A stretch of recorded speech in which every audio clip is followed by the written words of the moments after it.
You're listening to the uMentor talk show, now available on the Umoja app. I'm your host, Imran Dharamsi, and on this weekly talk show, we invite professionals and teenagers to take us through their journeys and give us advice. And remember, if you have any questions for our panelists that you see on the show, you can always leave them on the Inspire platform, which is available free with an Umoja account in the Umoja app. Um, and also, before we start, we did want to mention a bit more about the Inspire platform, which again is a question and answer platform specific to our Shia community, which is why we think that it's quite valuable. So, as a rising professional, you can ask for advice from other professionals, and as a mentor, and anyone can sign up to be a mentor. You can give advice to our community's future professionals or students who might be younger than you, who you think might benefit from your advice, and that is available via the Emoji app on Android and iOS. We're really trying to get that platform more active. Um, and then one other thing, we're only able to do this show because of the generous support of viewers and listeners like you listening to this show right now. So if you like what you see, if you resonate with our mission, please consider supporting our show at mojoutreach.org/donate or with the donate button in the Umoja app. Thank you. And now moving on to our speaker for today. Today's speaker is Ana Ali. She is a student, advocate, and aspiring immigration lawyer who's a recent graduate of Mount Holyoke College. She did a BA in psychology and education with a minor in politics. She's also an executive team member of two nonprofit Shia organizations in the Boston area, which is the Islamic Masumeen Center of New England and Taha Collective. So we'll definitely hear more about that. And she's worked for 5 years with Move, an organization that empowers young women to create social change. And currently, which we'll definitely hear more about, she's been applying to law school and she wants to pursue immigration law so that she can go more into immigration rights, influence immigration policy, advocate for women's rights, and for marginalized groups. So there's definitely a lot to talk about, and I'm excited to get started. Assalamu alaikum, Sister Anna. Thank you so much for joining us. Walaikum assalam, Imran. How are you today? Good, thank you. And how are you doing? Great. Really excited to talk to you Okay, today. great. Yeah, same. Okay, so I know I did a little bit of this already, but why don't you tell me a little bit about yourself and how did you get interested in law? Yeah, so aside from all the things you can see on my resume about what Yeah. I've done, I really care about advocacy, and I just want to combine my interest in my career interest and my love of Islam and the Ahlul Bayt together hmm and to see what I can do and just be as helpful as I can. Hmm.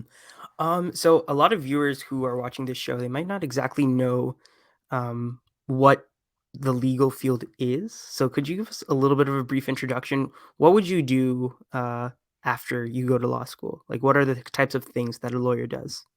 Yeah, so lawyers are basically, although they can have a bad rep.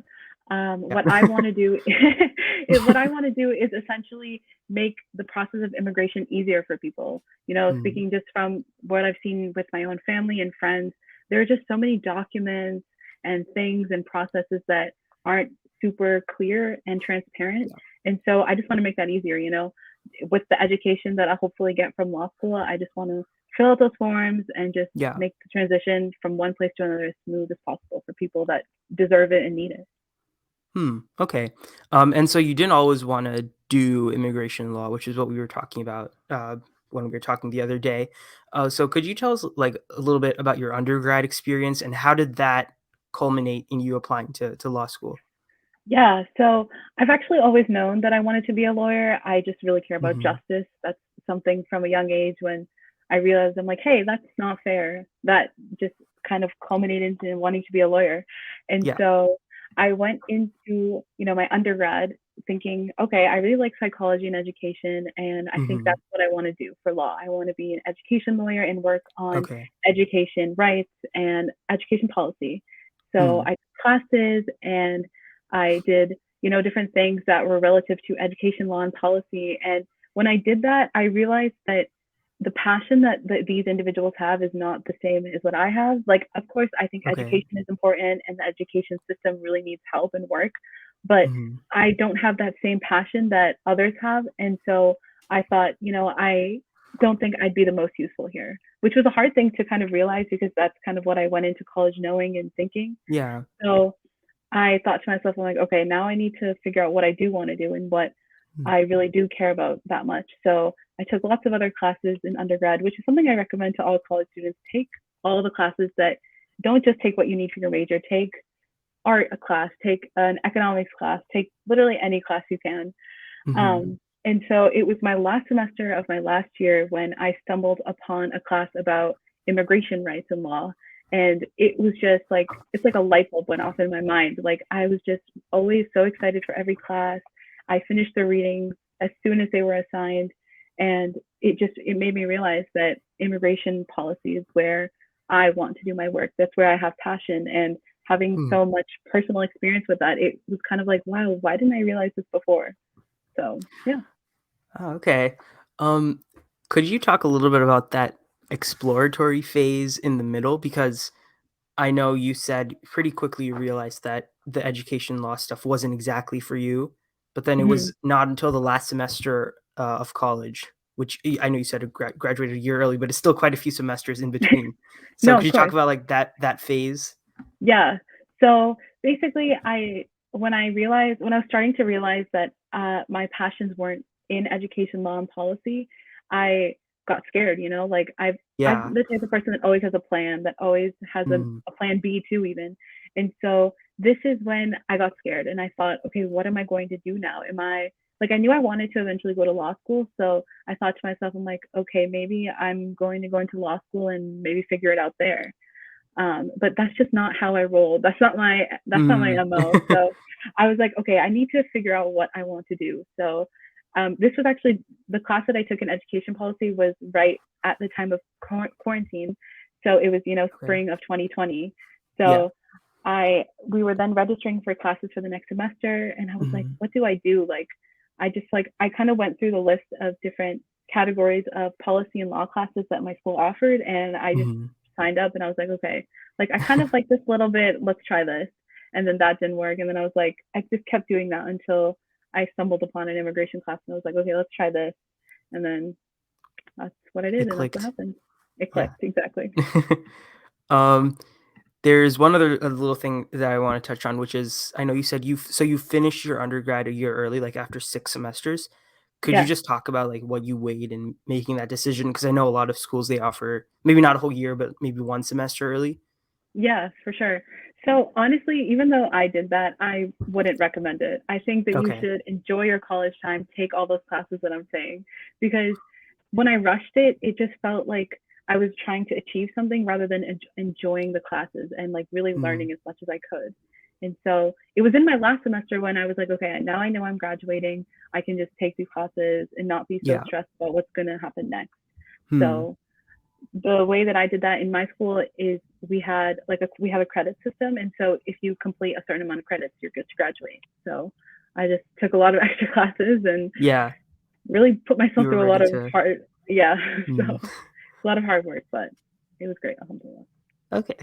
Um, So we definitely want to go through a lot of the process of law school application, but maybe let's save that for maybe in a few more minutes. First, could you take us through the internships that you did? I know you've had like quite a few, and how did Mhm. they help you build your passion for law? Yeah. So one internship that I did was last summer with the NDRC, the National Democratic Redistricting Committee. Hmm. And, politics is something that I've always had a little bit of interest in. I've always Okay. following the news and seeing what's going Hmm. on in politics. And so I decided to, apply for that internship. And I was really grateful I got the internship. And so doing that and being basically the internship was me kind of working behind the scenes with the communications team, sending out newsletters and figuring out like what communication needs to go out from our organization. And so from that, I honestly kind of figured out that this is really great if you like, like big advocacy work, but I think I'd rather do something that's more personal to individuals Hmm. and lives because policies are really important and they do, Yeah. like they do a lot of stuff for a lot of people. But I think I was missing that personal connection with an individual because I never really Hmm. saw the people that would get the messages I was making. I was putting it out Okay. there for their social media and for their stuff, but I never really got to see like I The would see like direct reactions. impact. Yeah, Okay. exactly. Yeah, that makes sense. Yeah, so it kind of narrowed kind of what I want to do in the future. And so with that, I'm currently working in an internship with the Massachusetts Commission on the Status of Women. Big names, like long names. But this is also working in women's rights policies in Massachusetts. And again, like I said, I know that I don't really want to work in policy necessarily, but women's rights is something that I really, really care about because of some of the work I've done previously. And, Mhm. you know, I wanted to also just get as much experience as I could before law school. So I took on this internship and it's been really rewarding. The work that these people are doing is just so amazing. And I know you said, oh, sorry. I know you said you're also involved in a few Shia organizations. So, how does that involvement connect with the advocacy work you're doing and also the professional work that you hope to be doing in the future? Yeah. They're honestly both connected. I have passions in terms of career interests, but I also have, Hmm. my love of Islam and being a Muslim. And so I kind of I realized that, this passion that I have here, I can use it here as well. I can use it both professionally and religiously. So with all the work I've done in different internships and all my passions, I've used those skills that I've learned in the work that I'm doing in these organizations. So from the internships I've done, I've learned how to organize, for example, like spreadsheets, Yeah. which has been really helpful with organizing spreadsheets for, say, the Islamic Masumeen Center. My Mm-hmm. role is, my title is joint treasurer. So I help the treasurer with, organizing the finances of our center. And so Mm-hmm. the skills that I've learned in both are helpful in the other. And like I said, so that's how it's been really helpful there. But it's also been helpful to see from a religious standpoint, like where I personally need to be morally when it comes to what I'm doing. So, my morals are always like as they are, I always want to stick to them. And so they help me with my internships and my career passions because it helps me figure out, like where to draw a line with what I'm doing and what is Mm-hmm. important and what's not important. And so always maintaining the myself as a Muslim, my love for Islam strengthens my work and what I do. And so, yeah. Yeah, I feel like that makes sense. I feel like a lot of times we see like the your work in professional life as kind of separate when it's Yeah. not really that way. It kind of should It doesn't all. have to be. Exactly. Yeah. Yeah. Yeah. Okay, so I think that was a great conversation so far. I kind of want to pivot a little bit.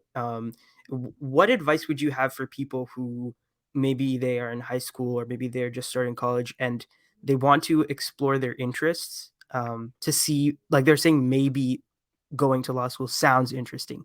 They don't want to do Yeah. something super high commitment just in case, maybe they decide it's not for them. They don't want to be, too invested into it. Yeah. What advice would you give them? This, scenario that you explained is honestly the majority of people, Mhm. like I just happen to know what I want to do from a young age, but like the Yeah. majority of people, I mean, we're only 18 when you go to college. Like, how are you supposed to know what you want to do for the rest of your life? Mhm. So my advice for that is honestly join clubs and student organizations. I signed up for so many, and did I go to all the meetings? No.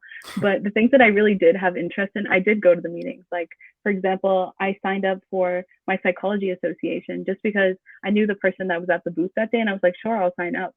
And I went to the meeting and I was really interested, and I was like, wow, this is so fun. And like, I'd love to take these classes that they're talking about at this place, because a lot of the organizations that colleges have are usually run by upperclassmen that, have had experience in college, and they have a Mhm. little good advice to give. And so that would be my advice. Join student orgs, or even if you don't want to join them, if that's a lot of commitment, just go to the meeting. I mean, nobody's going to ask you, who Yeah. are you and what are you doing here? So yeah, student orgs are very underrated, and I think they have a lot of potential for you to, open your mind to so many different new options that you wouldn't be able to find otherwise. Hmm. Okay, great. Now the next question is like a pretty, I would say, pretty big one. So maybe we can break it up into steps. Perhaps well, definitely, since you've been through the steps, you probably have it in your mind already. So what is the process to apply to law school? Let's say someone says in their undergrad, like, yes, I'm interested, I want to do it. What should they do in their undergrad? And then what comes after that. Yeah, no, for sure. So, if you want to apply to law school, there are some things that you'll have to do beforehand. If, you're in college, I would definitely say establish some meaningful relationships with with a professor or two or an advisor, because letters of Mm, recommendation are needed for applying to law school. And you want somebody that right. actually knows you, not just a professor that you had in a class and you occasionally raised your hand to answer a question. Mm, So, number one, I would say establish meaningful relationships. If you're out of college, then I would say do the same, but with either your advisor or your boss, whoever they are, somebody in the workplace that you're working in. Just like I said, establish those meaningful relationships, because you really want that person to know who you are as either a student or as an employee or just as a person overall. So letters of recommendation, definitely do that. Those are needed, that's so and so important. establish relationships. Okay. Um, so afterwards, I would also say don't apply to 20 schools, but don't just apply to one school. Mm, Law school applications are very expensive, and it is. mm, I've heard from so many people why it's the reason they're not either applying at all or only applying to a select number of schools. So, kind of figure out what you want out of a law school, and when it comes to law schools, get to know them. Don't just apply to all the Ivies or all the big name schools. Like, mm, figure out what you're looking for in a law school. Are you looking for a certain program? Are you looking for certain location? There are so many different things that law schools offer. So use their websites. They're actually very helpful. They have like all of their academics that they offer. They have their student organizations that they have. They also provide class profiles, which are mm. they usually provide the previous year's class profile based on their admission on their GPA and LSAT scores and other things that are relative to that. So try to find a school, or I try to find multiple schools that Right. meet what you're looking for in a law school. Um, yeah, so that, and So so the we did LSAT, yeah, recommendations, and then yeah, look at schools, and then what would you do after that? yeah. So the LSAT is the next thing. A lot Mhm. of schools actually offer you can either take the GRE or the LSAT, the law school admission test. Usually you'll need either one or both, or not both. Sorry, you either need one or the other. But Okay. the LSAT is basically the typical standardized exam. Don't take it more than once. It's honestly torturous. Um, it's standardized testing is really difficult, and speaking from a perspective of someone who doesn't really do well with tests in general, Mhm. just practice, do the practice questions, and don't study every single day, because your mind will just, you'll get exhausted and You'll you won't melt. do well. Exactly. So do study, give yourself a good amount of time to study in advance, and take it, like I said, just try to take it once. If you want to take it again, you're welcome to. There's no Mm, limit to how many. Actually, there might be limits, but there's no reason why you can't take it more than once. But okay. yeah, just practice ahead of time. Do the practice questions, study. But if you can just take it once, just take it once, because it's a really Mm, long test. um, yeah, so letters of recommendation, LSAT scores, getting to know a school, mhm. and also apply earlier rather than later. Okay. Um, I've So when are, like, found that, typical deadlines? yeah, deadlines are usually, they're different based on schools, but usually some schools start having deadlines as early as February, and some Okay. go all throughout the summer. So it really depends on where you're applying. But in my experience, I would just say apply early, because it's a long process. There are a lot of Mm, supplementary essays and stuff like that. And the earlier you can get it done, the more you can just like, it'll just put your mind at rest. Um, got it. yeah. Okay. Yeah, that's Um, basically it. let me just, I typed what you said. I'm just trying to get it on the screen here. Of course.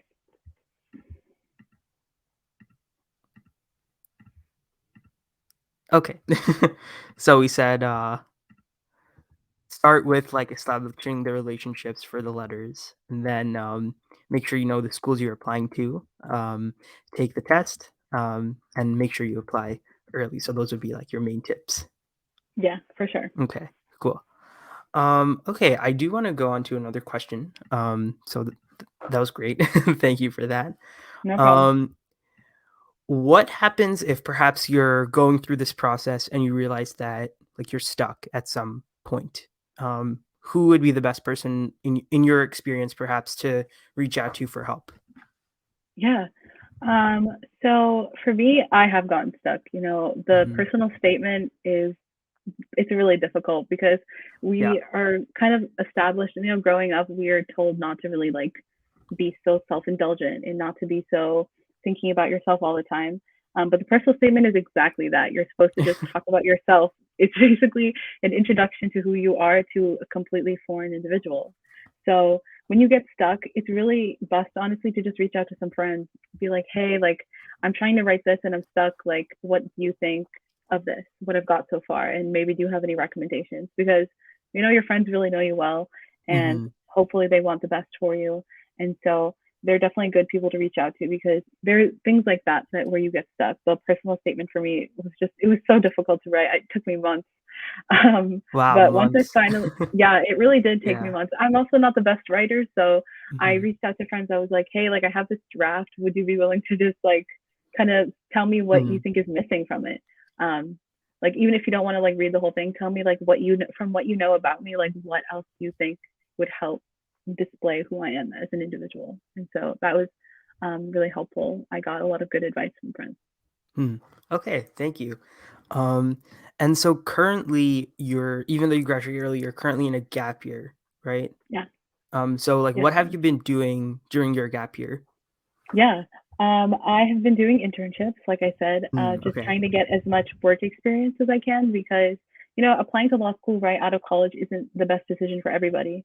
Okay. For myself, you know, I am taking this gap year because I kind of had to because I didn't know, Mhm. I actually didn't know I was going to graduate until January of my last year. So, you know, applications were due in February. I hadn't even taken the LSI yet. I was like, okay, I Mm. can't You apply to needed a law school year. right now. Yeah, so I was Yeah. forced basically into a gap year, but many gap years can be very helpful. You know, there's no rule that says you have to go to law school right after college.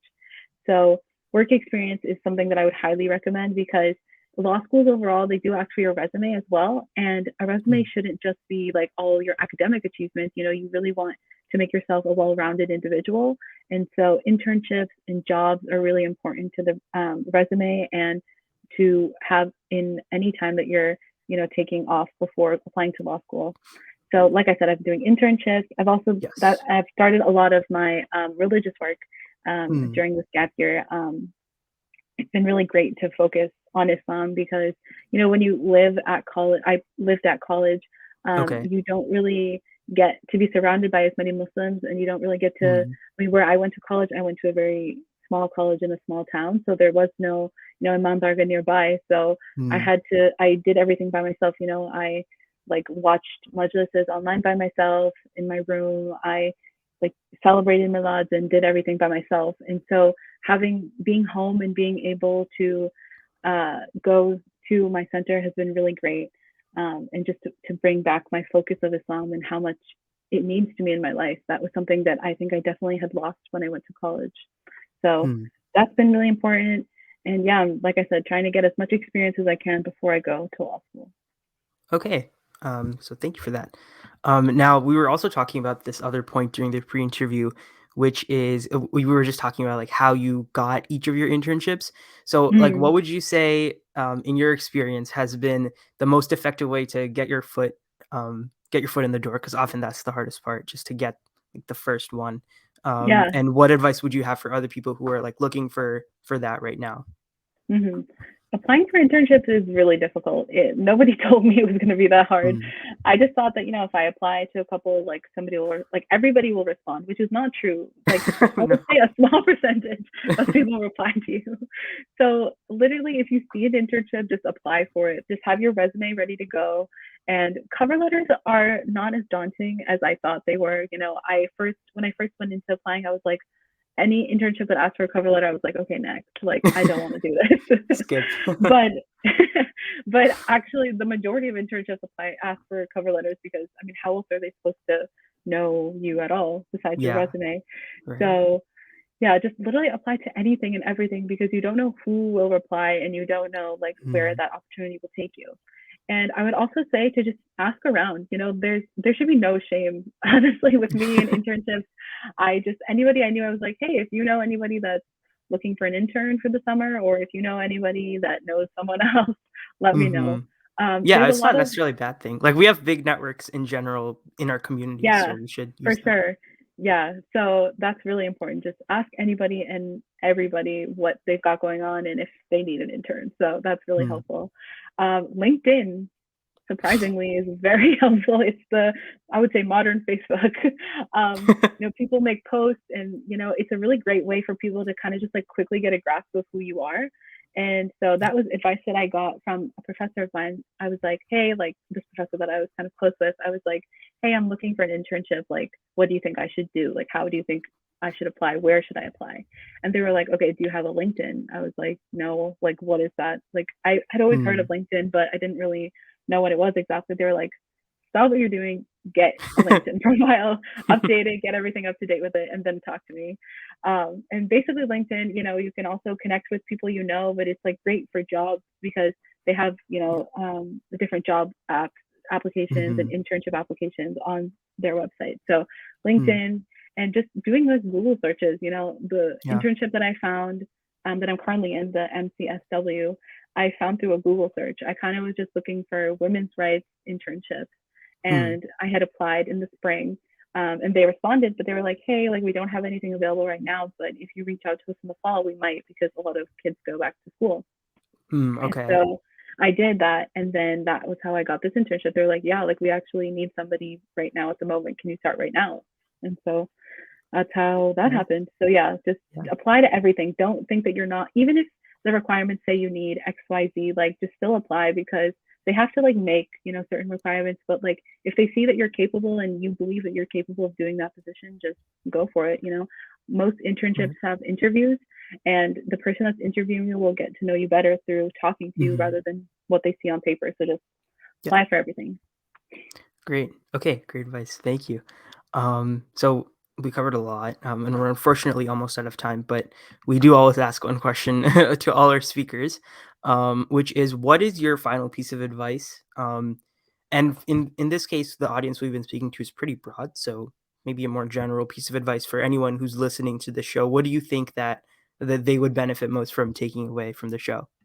Yeah, I thought about this a lot, and I'm really indecisive. So I have two things I want to say. I want to Okay. say, Yeah. Sure. yeah, don't let your doubts stop you, and be patient. Like, these are the two things that I like constantly am struggling with even today. Mhm. And, it's my doubts that, make me impatient as well. But when I stop doubting myself and I just, practice patience, I've been able to get so far. Like, Mhm. I always doubt, am I this enough? Am I XYZ enough?